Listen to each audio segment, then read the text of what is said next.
I'm Dr. Leaf, and I cannot wait to share this interview with one of my dearest friends, Craig Siegel, who is fantastic. Not only can Craig and I sit for 24 hours without stopping, breathing, drinking, eating, and just talking, because we have so many common interests. We love to talk about all those deep philosophical things. And I promise this interview won't be 24 hours. It'll be an hour.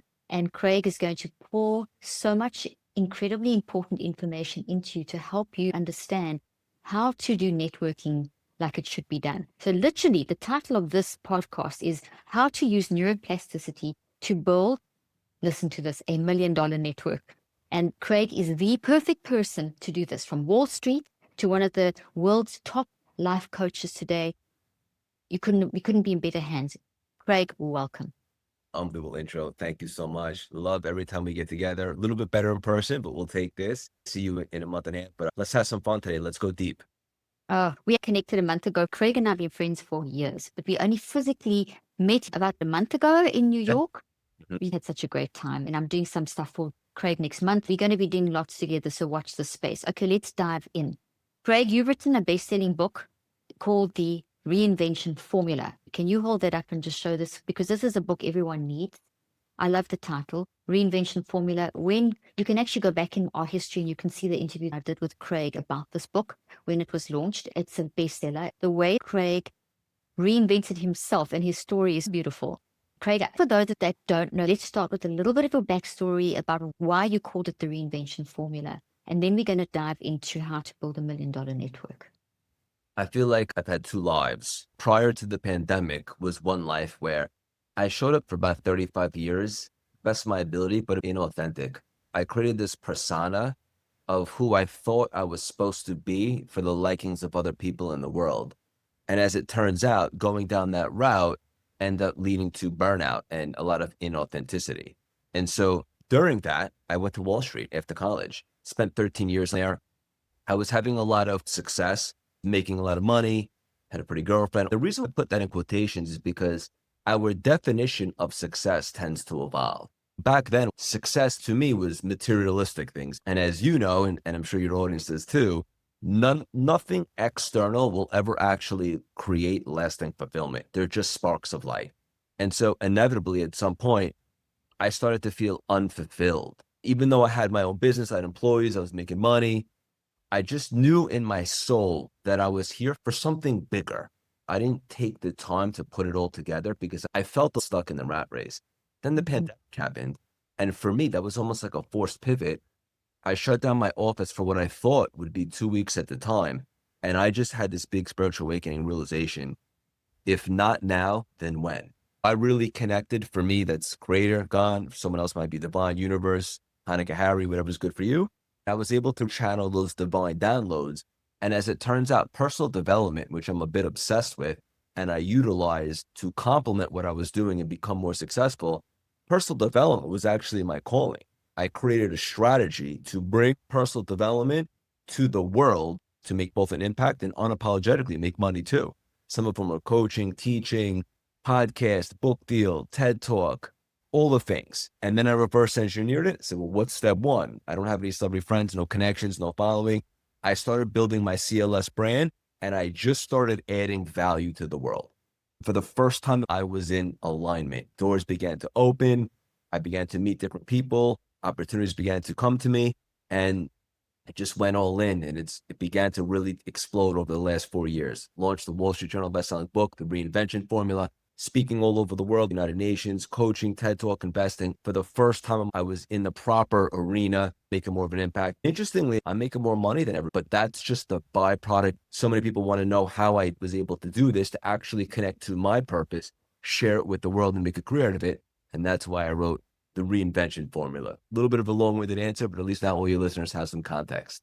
No, I love that. Reinvention is so aligned with the concept of neuroplasticity, using your mind to change your brain and your body and to reconceptualize things. So this is in alignment with what I teach, that we can constantly reinvent ourselves. We don't have to get stuck. Thank you for sharing that, Craig. Okay, let's dive in. Your story, as you've just said, is all about reinvention.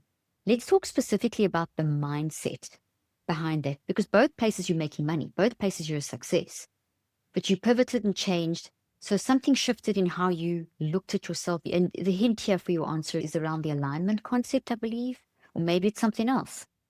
So I think mindset is the key to everything. And also, just to clarify, when I say reinvention, some people get nervous when they hear that term because they think it means doing a total pivot and restarting their career. Yes, I did that. But really, I actually want to reinvent the word reinvention. It's reinventing our consciousness and mindset every day, right? If you want to get to another level in life of the impact, relationships, money, everything in between, you have to constantly be evolving your beliefs, right? If you think about it like this, like let's say you're building a house and you have a lot of mold under the ground. And so you put a floor over it and you just start building. At some point, the mold is going to spread. You didn't really change anything. You're just building on top of it. So you really want to go to the root, change the DNA, get rid of the mold, get rid of the limiting beliefs, and create new ones that support the new vision. That's why I love the work you do, because you help people understand you could have the greatest strategies, but if you don't reinvent your mindset, and it's not an energetic match for where you want to go, eventually you'll just find ways to sabotage. And so for me, reinvention was a conscious decision. When I left Wall Street, a career that looked great on paper, it felt misaligned in my soul. The shift started internally. I realized I was living by old paradigms and I had to rewire my belief system. And I began flooding my mind with possibility, visualizing a life of impact, purpose, connection, utilizing the gifts given to me. I believe our gifts were given to us to identify and share with the world. As my internal story shifted, so did my external reality. And the network that I started to create became a byproduct of this realignment. I love that because it's in alignment with the work I do. Our mind is everything. If your mind is a mess, everything else is a mess. Your mindset shift enabled you to tap into your wisdom and see that, yes, you were a success. However, that success was not in alignment with your true nature. So you had to do this shift, but it was all mind work. And as you did the mind work, then you change whatever you do in your mind becomes part of your brain and part of your body. And then it influences how you show up. So you rewired your entire network. So it was a conscious, deliberate decision. Until we choose, we stay in the same patterns. The mold keeps growing and we keep trying to put things on top of the mold. We have to make that conscious, deliberate, intentional decision. And Craig, that doesn't just apply to success in business. It applies to success in relationships, dealing with problems, mental health challenges, dealing with life, dealing with the challenges of life. That's how I see it. How do you feel about that? Thing that I didn't share, which was probably the best part, was meeting my soulmate and getting married during that time frame. So you met her too. It wasn't just a career reinvention. It was a total consciousness. Maybe it's good to define what that word is because it gets thrown around a lot. When I think of consciousness, I think of your awareness of who you really are as opposed to the you that you believe you are and that you were taught you are, right? When it comes to the definition of who you are, everybody's is limited, right? So who is your level of consciousness? And who we really are is unlimited. And the more that we raise our awareness and our conscious, the more that we can really understand that, the more that we can create and manifest with relative ease. So we want to get rid of all the clutter, the mental mess, and all the BS. We adapt as life goes on and we get beaten up a little bit. Because when it's at the end of the day, like our essence, it's endless energy that we're connected to. That's a part, no matter what you believe. I know there's a lot of different ways, and I want to be delicate with how we speak about that, but there really is one truth with capital T. And that endless energy is within all of us. How do we access it? It's to raise our consciousness and realize who we are, and who we are is limitless. I love that. We really are in the depths of your non-conscious being. It's there, but we get so caught up in life that we get stuck instead of who we are. That's really important. Then the beautiful colors and lights shine. That's kind of what's happening. We have a mindset. We put this beautiful set of lights over our mind, and then we look at life through that. It can either be a beautiful light, no light, or broken lights. So step one is you got to find who you are. Then you get into the details of how that's unpacked. Craig, so many people get stuck immediately in the strategy because there's an endless plethora of 45 plus billion industry in self-help coaching, etc. And both of us are in that field. And there's endless strategies, but the strategies are only knowledge. It's when it becomes part of you that the changes really happen. So I think when you talk about the shifting from the who to the who you are, then you can add the strategies. There's a first step involved here with the reinvention. You nailed it. If you don't work on that first, even if you're working with a coach or a mentor or hear something laid out, like the exact know-how, if you don't believe it, if you haven't worked on your identity, then you'll find a way to sabotage. That's why in the wisdom of Kabbalah, which I'm very in, they use an analogy which I think is really cool, and I think it'll speak to everyone. And that is, a lot of people, when they're chasing a big goal and it begins to get tough, they often want to change the goal. But what we should be changing the vessel, expanding our capacity on what's possible so we could be more of a match for that. Why, like if you think about some people that make more money than others, most of the time it's not because they're smarter. They have a bigger vessel or capacity to receive what's already here. And the good news is your capacity, your vessel is something we can work on to expand. You said the key to that expansion earlier on in your opening statements, which was possibilities, having a possibilities. I've written a whole section of a book on the possibilities mindset. And so let's talk for a moment about that, because that really does lead into what I wanted to ask you about with imposter syndrome, because that's a massive thing that can block having a possibilities mindset. Can I hand that over to you, Craig, to talk about possibilities mindset and imposter syndrome?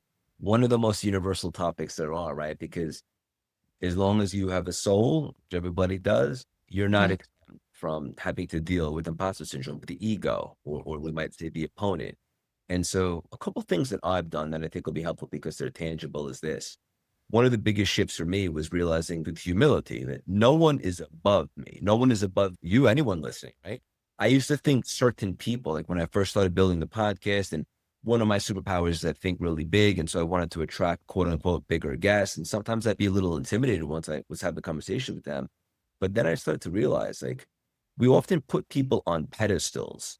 And what I started doing is I started having real conversations with people. And as it turns out, everyone is human. Everybody has fears, insecurities, and stories, right? So when you show up authentically to connect, you build real relationships, right? And the irony is that confidence attracts the very people you thought were unreachable. And the way to do that is to be just so cool, calm, and collective and comfortable in your own skin.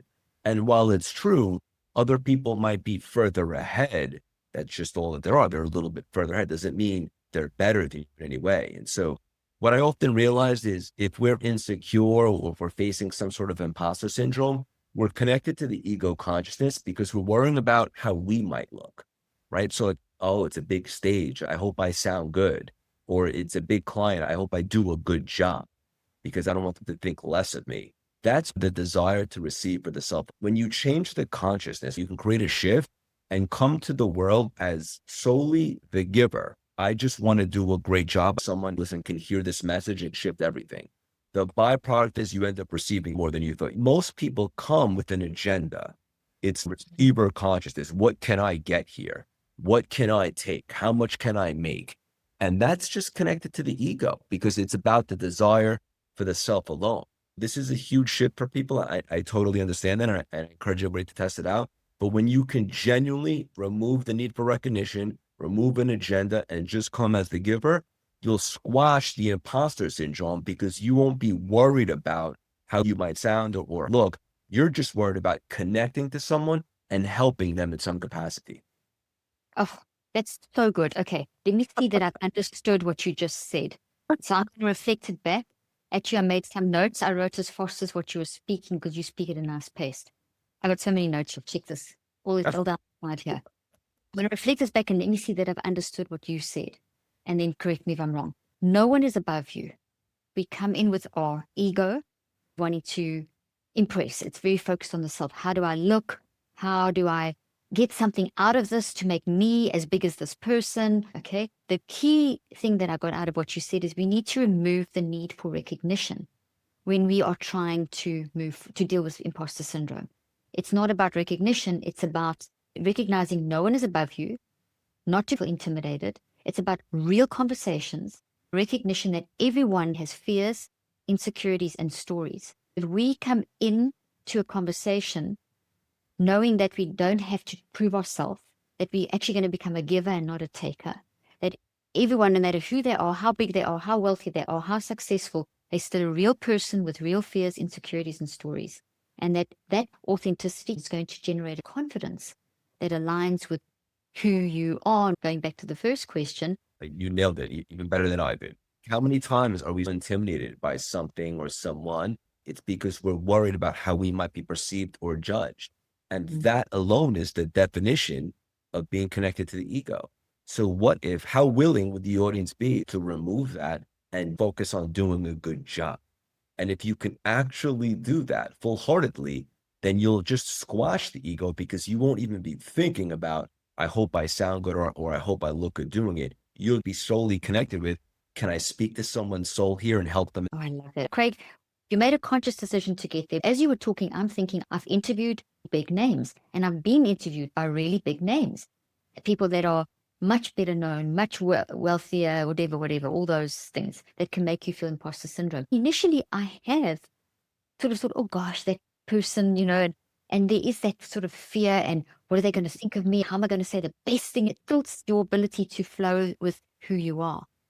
But as soon as you get into that flow, start telling yourself, hey, I've got something to give. This is important information. As soon as you shift into that mode, you start flowing. You forget all about who they are, what they've done, followers or measurements. You become who you are. The real authenticity comes out.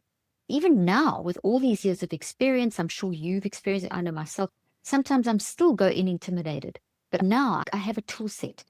When I feel that, I'm going to use Craig's little tool set here, which is going to be, okay, so I'm feeling intimidated. Why? Am I worried about how this person perceives me? Am I influenced by that I'm going to be judged? Am I trying to impress, get something out of them? I'm going to ask those questions to get into the state of, hey, this is a real person. We're going to have a real conversation. And there's something that I can actually bring to the audience that's more valuable than being intimidated by who they are. 100%. And I love that you were vulnerable to share that because we both interacted with some impressive people. Yet to this day, sometimes we still catch ourselves and we're like, why do I feel a little bit more anxious for this experience than for someone perceived to be less than, right? So why do we do that? Because the ego is a never-ending opponent. But once we raise our consciousness and realize, wait a minute, I don't care how they judge me per se. I just want to connect and have an unbelievable conversation and do a good job. Then it disarms the ego. One thing everybody can be certain of, because I think certainty is the strongest consciousness, more so than confidence and self-belief, is certainty. You don't have to be certain that you're the best in the world because that might play the ego. But can you be certain that what you have to share is valuable? I'm pretty sure everybody can be certain that something they share is valuable to who they're sharing it with. And if you focus on that, you'll flex that certainty muscle more. That will ground you instead of feeling intimidated or what if I can't perform or how am I going to be perceived? It's so amazing. You need to be certain that what you share is valuable. I can give an example. Often the first question that the person asks, the famous person, I'll find myself stumbling, stuck in ego mode or the self mode or the imposter syndrome. But then as soon as I tell myself, hey, I've got something valuable to share, this is really important. I know my stuff. I start flowing. I forget about that. The interviews flow, the authenticity comes out and it becomes amazing. That's what you're saying. You nailed it. What a shift. All It's you a did was shift your consciousness and the world responds to you completely differently. In this case, whatever experience you were referring to totally changes to a better, more authentic vibe that goes deeper and provides a value because you first made that shift. Yeah, I love that. Because one of the things that can happen when one is stuck in imposter syndrome is I don't know if you've done it, but I've memorized like these amazing quotes or these amazing facts. And I've got a good memory. I can remember a lot of detailed numbers. But then I get into imposter syndrome and I start forgetting or I get stuck in them that I don't say them properly, then it throws off the rest. So I don't even do that anymore. I find as soon as I start wanting to memorize, I'm saying this with maybe someone in the audience, you may not be a speaker, you may not be a podcast host, you may not do interviews, but you may be in your work environment. Maybe there's something in a relationship or work environment or day-to-day life where you pre-plan a quote or a statement that you want to drive that conversation because you feel so intimidated by that person. And maybe that helps, maybe it doesn't, but Is it taking away from your authenticity? For me, it definitely takes away from my authenticity because I start stumbling, trying to remember and trying to be perfect. And that then takes away that pool of possibilities to be authentic. I love it. Yes. And I would just also add, the most magical experience is when we're channeling, meaning we're channeling the divine downloads. I imagine all your listeners believe in something bigger. Yeah. So what is intuition? It's a download that comes from something. Don't you want to be a channel that can continue to channel all those unbelievable downloads, create mystical like experiences and add a ton of value? That can't happen if you're so worried about memorizing a script so that you can look perfect. And I'm not saying don't prepare before a presentation. You Always of course prepare, want to yeah. prepare, but also be able to step aside it and let the light and be that channel. Sometimes that's when the most magical experiences happen. The only other thing I would add that's a good reframe, I used to struggle, especially on a big stage or a big podcast. I started flipping the script and I realized imposter syndrome was a sign I was playing bigger. You never get imposter syndrome in your comfort zone. You get it when you're stretching yourself. I began to connect that feeling as a signal I'm stretching. I know that's good because real growth happens outside your comfort zone. That is so good. Signal that you are being stretched. Signal for stretching, I'm writing down here. Okay, so when you get that signal of discomfort, Mhm. which literally realigns all of our neurophysiology and mind and body network. So when you get that signal of the imposter syndrome starting to creep in the midst of a conversation, instead of it making you kind of say the wrong thing and come across inauthentically, you use that as a signal to say, okay, I've got to stretch, I've got to do some growing here. Instead of it just being distorted, you make it work for you instead of against you. Did I hear you correctly? Is that what you're saying? 100% right. How do you do that? Give an example. When it happens, you could just name it and label it. I feel a little bit anxious right now because I know this is a big opportunity and I want to do a good job. I'm going to revert back to what I do best and just share, be present, be a channel, and have a dynamite conversation. And if you can just get back to center or remind yourself of that, you'll go back to what you were going to do in the first place, putting this opportunity on a pedestal. For the audience, it means you're leaving your comfort zone. And even to this day, like I've ran 8 marathons. I know I could do it. But the night before, I still get a little bit of butterflies. But now I began to associate that when I recognize that feeling, I like to call it chasing the butterflies. It means that I'm stretching myself. I'm stepping out of my comfort zone. And this is a big deal for me. And it doesn't mean that I'm going to shrink or be intimidated. It just means that I want to do a really good job. And then I come to peace with that. And then I'll kind of disarm my ego and ready to give and perform and have a great experience. I love that. So it's really name it, label it, and disarm it by saying, this is okay. This is me just stretching. I'll make it work for me and it's okay. I love that. That's amazing. Craig, let's talk about networking. A lot of people hate the idea of networking. How can you use neuroplasticity to create sustainable habits like networking that could lead to millions? Because we need each other. It's networking that will grow connections, the ability to do good work, give back to the world what you have as a gift. If you go for millions and you miss that first step, the millions will become empty and not really have the same impact. But if you go with, okay, I've got this gift to give, then the millions follow. But there's nothing wrong with going for the millions. Okay. So, but let's talk about the role of networking and making this something that's comfortable and into a habit in the right. Does that make sense? It makes all the sense. And I love that you said there's nothing wrong with going for millions because we should all unapologetically want to make money because we can do great things with it. Exactly. It just shouldn't be the primary focus. It should be the byproduct, right? Networking is huge. For me, it was a struggle because I'm a bit of an introvert and a homebody. So if you go out there, I used to think I had to perform. I recharge in solitude, but networking is important for anything you want to excel in. I used to think networking was transactional, like a business card exchange. But real networking is relational. It's about showing up with genuine, authentic energy and curiosity. If you're not naturally drawn to it, you can train yourself to love it because you never know who you might meet that can lead to impact and business. The biggest misconception, or what I notice a lot of, if I'm being honest, which I don't tend to love or gravitate towards, is everyone's looking, what can I get from this? Transactional, receiving consciousness. I like to be the giver. I like to connect with souls. When you come from that approach, you meet the best connections that lead to your next level. It's relational, not transactional.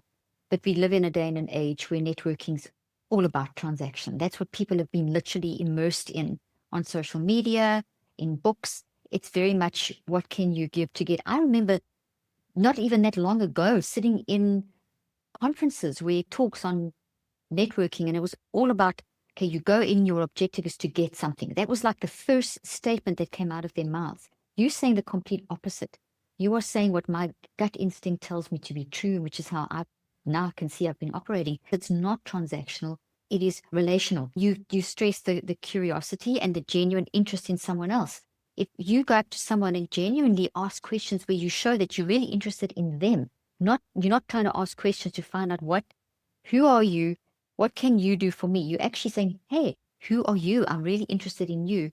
That creates trust. I would add a good reframe that's worked for me that might be helpful for the listeners is, instead of calling it networking, call it connecting. I love that. Difference there, right? So who can I connect with? For me, that's give and take. That's like, who can I meet and create some sort of energy with that creates a co-creation, not one-dimensional. Connecting versus networking equals co-creative. That is amazing. The whole co-creation thing. Co-creation recalls on that universal intuitive concept that you're referring to earlier on. As you said, whatever people believe, whether they believe in God or the universe or whatever, we all understand there's something bigger than who we are. And we are getting downloads of that. On a scientific level, I talk about that as the non-conscious, our deepest level of wisdom that's connected to that source. We've got this wisdom, from what I understand. When we are connecting and co-creating, we are bypassing the ego and we are diving deep into our wisdom. And then we are tapping into that intuitive wisdom that comes from whatever the source is, whatever universe, God, whatever you're talking about. So you get into this co-creative situation. Creating means something's going to happen, but it's co, as opposed to you do this, I'll do that. Right. If you understand what I just said. I love it. I love the way you articulate it, because when it's like, I'll do this, then you do that, that's an agenda. That's ego conscious. And eventually that will sabotage and will not create fulfillment. Somehow it'll turn out to be not positive. When you and I get together, we're always like, what can we create together? True. What can we always create together? When we co-create, you form a mystical connection that can go to different levels, because that's creator energy.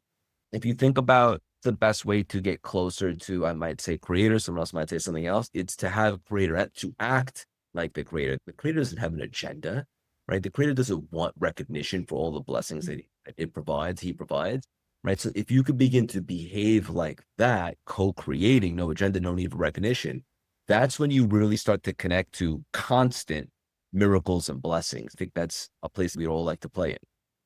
You open the door. I definitely like to play in that place. That's amazing. So our thoughts shape our brain structure. How can people rewire their thinking to attract the right relationship for growth? What steps could people take in their daily life to create that mindset and to create that actual, how do I do this? It's great what Craig is saying. It's great what Caroline is saying and discussing with Craig. But how do I create that mind, brain, body network change that becomes a habit, that I actually go into that networking situation without the imposter syndrome, or making the imposter syndrome work for me, and co-creating relationally? This one is big. I'm so happy you asked it. First and foremost, it's just like anything in life you want to improve. It's a muscle that can be flexed. It's not just, oh, we heard this conversation, now I'm good forever. You have to reinforce it. Of course, thoughts you repeat become the blueprint of your identity, right? And your identity shapes your actions. And when I shifted from I'm a finance guy to I'm a thought leader who helps people transform, my network began to change and my brand really began to take off and my world expanded. So when you consciously choose empowering thoughts, like I am magnetic to aligned relationships, or I just want to help in a different capacity, you're activating a different consciousness, right? And so like there's an old expression, like neurons that fire together, wired together. And that's more of a scientific background, but by reinforcing the thoughts and taking actions aligned with them, your brain, from my understanding, literally builds new architecture to support that reality. So you have to continue to flex that muscle of changing your belief, getting rid of the mold.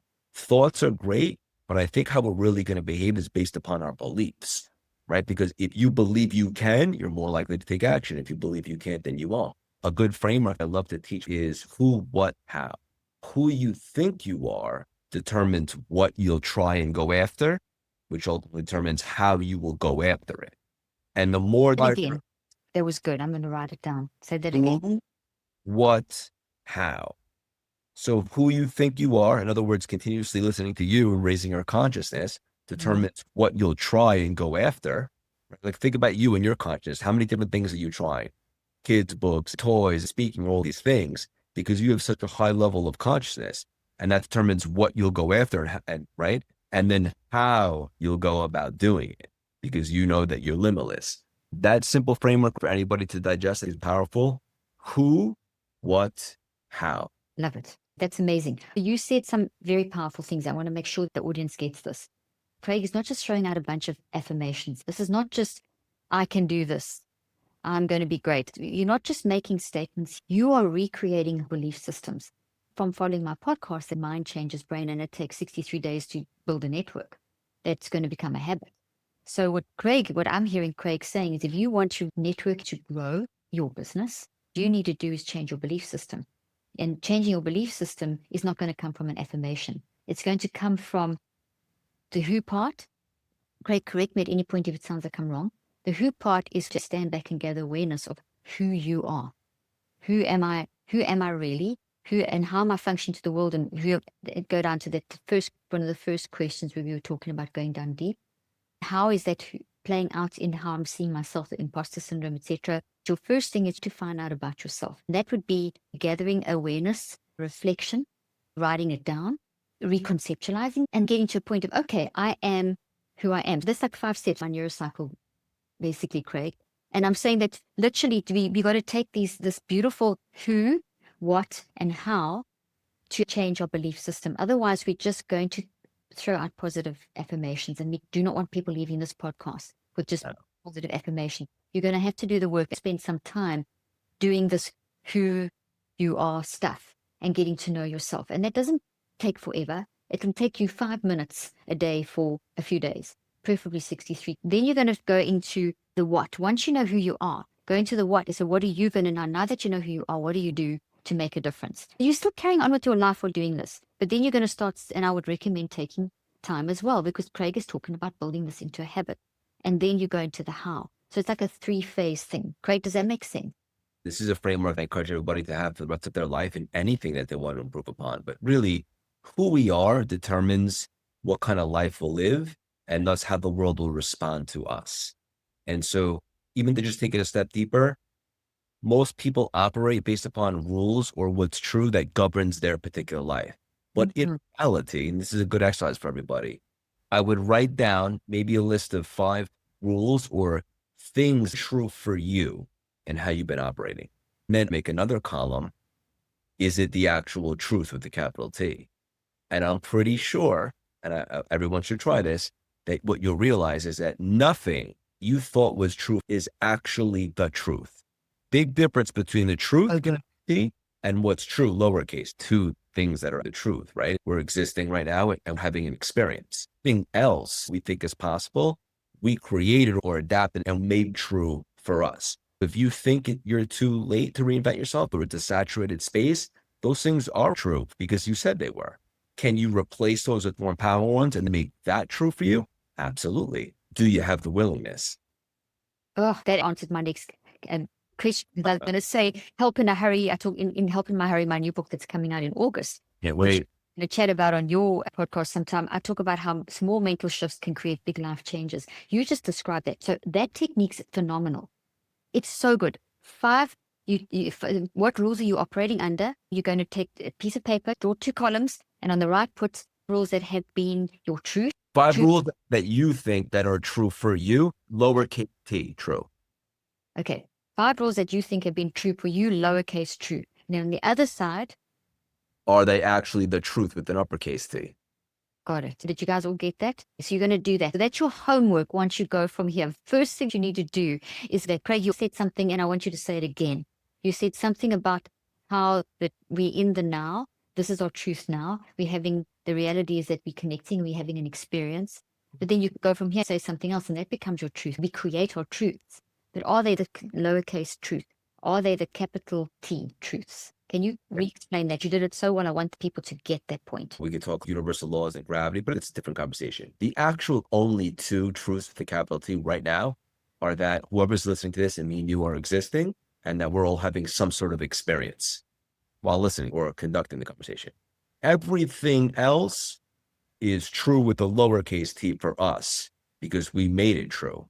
And we can change that and create something else that's true for us. If somebody thought they were too old or it was too late to pivot or start something new or do something more meaningful with their life, that is true for them.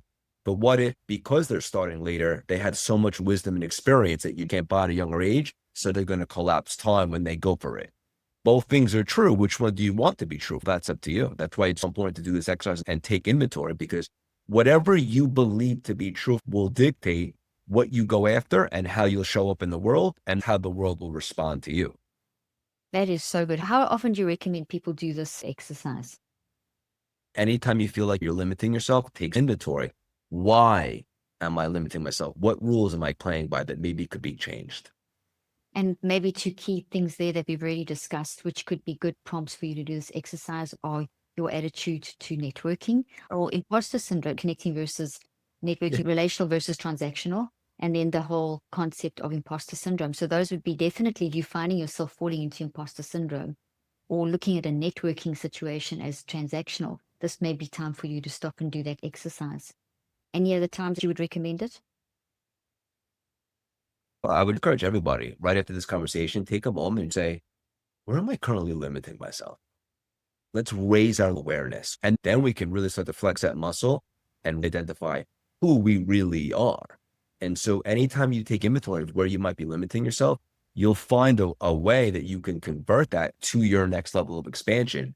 Most people don't take the time because it's uncomfortable to say, where am I limiting myself? But only through that conversation can we make big steps to change and improve, specifically when you feel limited. Every time you change, you recalibrate your mind, brain, body network. And when you recalibrate, it's uncomfortable. And that's where often people will shove it down. Then you stay with the mold instead of growing and getting rid of the mold. Okay, now you hinted at something we don't have time to dig into properly in this conversation. But for those of you that heard Craig reference gravitational fields and the gravitational laws, this is a discussion that we love to have. So we're going to do another discussion, Craig, at a later date. I'd love to dive into that very deep sort of spiritual principles. And I think it's going to be very powerful. But for now, I'm going to transition over to something very practical because I don't want people to lose the brilliant stuff you've shared. And that is, what is the biggest mistake people make when trying to build a strong network, and how can they reframe their approach for success? We've spoken transactional versus relational. Instead of thinking about what this person can do for you, start looking at every situation as a win-win. How can I add value to them? Focused primarily on how you can help somebody. From that, there will definitely be ways that will be revealed how you can co-create magic and create a lot of impact in the world. Most people are saying, what's in it for me? Shift that and say, how can I add value to this relationship, connection, or interaction? That's amazing. So when you meet someone that is, could do something for you, instead of going in with that attitude, catch yourself, acknowledge, yes, they probably could do something for me, but let me see, I'm sure there's something I could do for them. And maybe shift your mindset and go into that conversation with that attitude. Is that correct? 100%, especially when you're going to meet impressive people. Certain people are so used to getting asked for favors all the time. It's exhausting. How refreshing is it, though, when someone comes to them, say, hey, I know you do this. I'd love to add a piece of value, or let me know if this would help. It creates a totally different interaction. And unfortunately, you don't see that very often. So if you're willing to do that, all we're encouraging people to do is do things for the right reason, see how you can help first. It creates a totally different dynamic. I love that so much. It really does work, because when I get caught up in an interview and I'm teaching, my most natural thing to turn on, people then start opening up. And the most natural thing that comes out of me is, what can I do to help you? And the response is just how they're not expecting that. They're expecting to be asked a million questions. But when you say, hey, what can I do for you? It's like the tables turn. It's incredible, Craig. You've built relationships with influential people in business and personal development. What's your top strategy for turning a new connection? What's your top strategy for turning a new connection into a meaningful and mutually beneficial relationship? Do a really good job. I know that's a little obvious, but I can't tell you, when we were able to land bigger people on our podcast towards the beginning of the brand and so forth, I wanted to give them a conversation they never experienced before, connect to their soul, treat them just like me and them, but go deep. If you want to go higher, you got to go deeper. And so when you meet someone, don't just be satisfied with, oh, they gave me their business card, they gave me their number. Really, like, I don't want to say necessarily enforce tough conversations, because not every dynamic conversation has to be tough, but go deep. Let's go below the surface. Small talk does nothing for me. I like to go deep right out the gate. Don't be afraid to ask something that they probably don't get asked often, and really just connect soul to soul.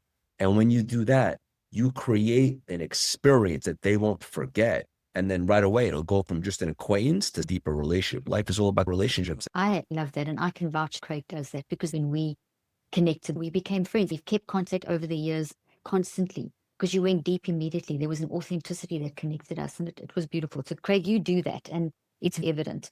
So what are some, just also on a practical level, because you've interviewed so many amazing people and you connect with all these people, have you seen any patterns in the habits of successful people when it comes to networking? What did they do differently? Good energy, right? So I know that sounds also kind of obvious, but I think energy is everything. There's two types of energy that stick to me: anabolic and catabolic energy. Mhm. And catabolic is like, it's negative, and you know, you could tell when someone's full of that. But anabolic energy, it's just a different vibe. It's a different energy. Everything is energy. Money, this Yeah. cup, this everything energy.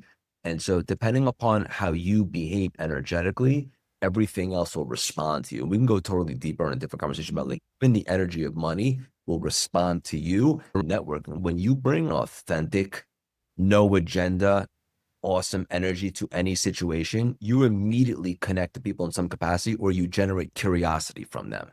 And so I would just be conscious of the energy that you bring to really every interaction, but specifically when you're networking, even if you don't have all the answers, if you bring great energy, that's contagious. People will resonate with that. Do you know 99% of us is mind and only 1% brain and body? With our non-conscious mind, which is that deepest, most authentic part of us, we're absorbing pretty much 95% of what's going on around us. And that goes in just and becomes part of us and gets filtered. Now, let's say that we going to, that you want to network with someone. You go into that environment, you know who they are, you've got this agenda, etc., etc. You absorb that environment, but not only that, everything that you experience and absorb in your mind becomes part of your network. Now, if you've thought, I'm going to meet that person at that function, and they've got this, and I want that, you start building that, and you think about that and think about that. So when you, by the time you get to that meeting or whatever it is, you may not say, hey, I want you to connect me with this one, this one, this one, and I want you to, you may not say that. But if you coming in with what, Craig, if I've understood you correctly, because energy drives us, you may be saying, hi, how are you? So great to meet you. Amazing, blah, blah, blah. But what's actually coming out is the unconscious. What is coming out is the 95%, which is, I want something from you. That person is seeing your smile, hearing the nice words, but they're not really hearing any of it. All they're feeling is uncomfortable, because these photons of energy from this network you built, which is, I want something from this person, that's what's hitting them in the room. And that's going to be the worst. That's going to create nothing for you. You're not going to network with that person. So you've got to reverse it. Check what you're going into the room with. Solar sense, this is a game changer for everybody right now. This is consciousness. Be conscious of the energy. It takes practice. If you worked a lot with the ego in the past, we're asking you to totally shift that. The most powerful people that I know, I used to think they were billionaires, and because we've interviewed a lot of successful people, the most powerful people I've connected with, the people that are the most spiritual, that could manifest at their fingertips, no problem. But their level of conscious and awareness is so high that they can generally come as a giver, remove the agenda, not need recognition. And that's how you really create mystical connections. If you're donating to a big charity, just to say you donated, that's an agenda. Can you do it anonymously so nobody knows you did it? That's a whole different level of consciousness. You actually have to come and make sure the energy is pure. I mean, what more do we say? Craig said, you've got to come and make sure that that energy is pure. I want to dive so deep, but I know this will go on for another 2 hours. So I'm going to end this conversation here, but this is just part one.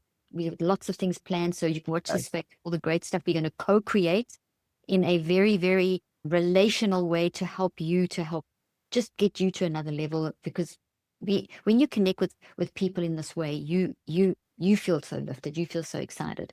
So Craig, thank you so much for all your wisdom about imposter syndrome, networking, using imposter syndrome as a signal to recognize that you can actually use it to to work for you, because it can make you stretch and you can actually tell yourself it's okay and you can move forward. How networking is relational and not transactional, and how we've got to watch that energy that we bring to the networking room. All these different concepts that you shared with us. Is there anything else you would like to say to sum this all up, or some final parting statement that just, one of those nuggets that you tend to drop? Would you like to drop one right now? One nugget that I would add to everything we discussed is whether things are going really good or you find yourselves at that limit and you're not sure how to surpass it. A good question to ask yourself, because every good question opens up a vessel that can receive the necessary light or fulfillment, but you only get that when you ask the questions. So something great to ask whether things are good or not is, what else is possible? I love that. On that note, thank you for joining us today. And I want to leave that question with you. What else is possible? Thank you. That's a question that we can really take and chew on. Thank you for joining us. And I look forward to part 2. Love you. Keep up the great work, and I will see you soon. Thank you, everyone, for joining us today.